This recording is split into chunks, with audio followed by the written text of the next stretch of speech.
ನೋಡಿ ಇನ್ಸ್ಪೆಕ್ಟರ್, ನಾನು ಇವಾಗಲೂ ಹೇಳ್ತಾ ಇದ್ದೀನಿ ಕೇಳಿ. ಅಮೃತ ಅವ್ರನ್ನ ನನ್ನ ಪಾಲಿನ ದೇವತೆ ಅಂತ ಅಂದ್ಕೊಂಡಿದ್ದೀನಿ. ಮದುವೆ ಆದ ದಿನದಿಂದನೂ ಹಾಗೆ ನಡ್ಸ್ಕೊಂಡಿದ್ದೀನಿ ಕೂಡ. ನನ್ನ ಅವರ ಮಧ್ಯೆ ಸಣ್ಣ ಪುಟ್ಟ ಮನಸ್ತಾಪಗಳಿದ್ರು, ಅದೆಲ್ಲ ಮಂಜಿನ ಹನಿ ಥರ ಕರ್ಗ ಹೋಗ್ತಾ ಇತ್ತು. ಯಾವುದನ್ನು ಕಂದಕ್ಕಾಗೋದಕ್ಕೆ ನಾನು ಬಿಡ್ತಾ ಇರಲಿಲ್ಲ. ಅವ್ರ ಕನ್ಸಲ್ಲಿ ನೋವಾದ್ರೂ ನೋವು ಪಡೋ ನಾನು ಅವ್ರನ್ನ ಕೊಲೆ ಮಾಡೋದಕ್ಕೆ ಮುಂದಾಗ್ತೀನ.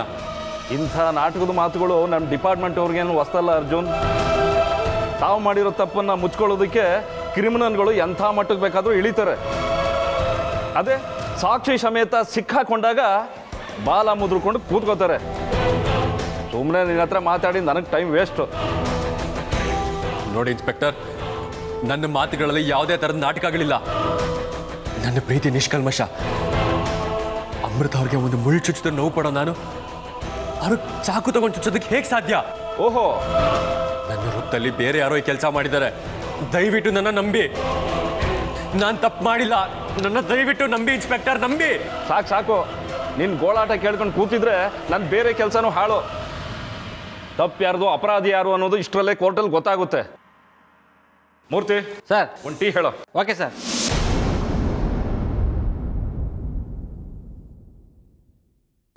ನೋಡಿ, ಎಲ್ರಿಗೂ ಕೈ ಮುಗಿದು ಕೇಳ್ಕೊತಾ ಇದ್ದೀನಿ. ನನಗೆ ಗೊತ್ತು ಇದರಲ್ಲಿ ಅರ್ಜುನ್ ಅವ್ರದ್ದು ಏನೂ ತಪ್ಪಿಲ್ಲ. ಇದರಲ್ಲಿ ಬೇರೆ ಯಾರ್ದು ಹುನ್ನಾರ ಇದೆ ಅಂತ ಅನ್ನಿಸ್ತಾ ಇದೆ. ದಯವಿಟ್ಟು ಇದರಿಂದ ಅರ್ಜುನ್ ಅವ್ರನ್ನ ಕಾಪಾಡಿ. ಅಮೃತ, ನಿನ್ನ ಒಳ್ಳೆತನ ನಿನ್ನಿಂದ ಈ ರೀತಿ ಹೇಳಿಸ್ತಿದೆ ಅಷ್ಟೇ. ಹೌದಮ್ಮ, ಕಣ್ಣಾರ ಕಂಡಿರೋ ಸಾಕ್ಷಿನ ಸುಳ್ಳು ಅನ್ಸೋದು ಹೇಗೆ? ನೀನೇ ಹೇಳು. ಇಲ್ಲ ಬಾವಾ, ಇದರಲ್ಲೇನು ಮೋಸ ಆಗಿದೆ. ನೀವೇ ಯೋಚನೆ ಮಾಡಿ. ಅರ್ಜುನ್ ಅವ್ರಿಗೆ ನಾನು ಸಾವು ಬೇಕು ಅನ್ನೋದಾಗಿದ್ದಿದ್ರೆ ನನ್ನನ್ನು ಯಾಕೆ ಆಸ್ಪತ್ರೆಗೆ ಕರ್ಕೊಂಡು ಬಂದು ಸೇರಿಸ್ತಾ ಇದ್ರು?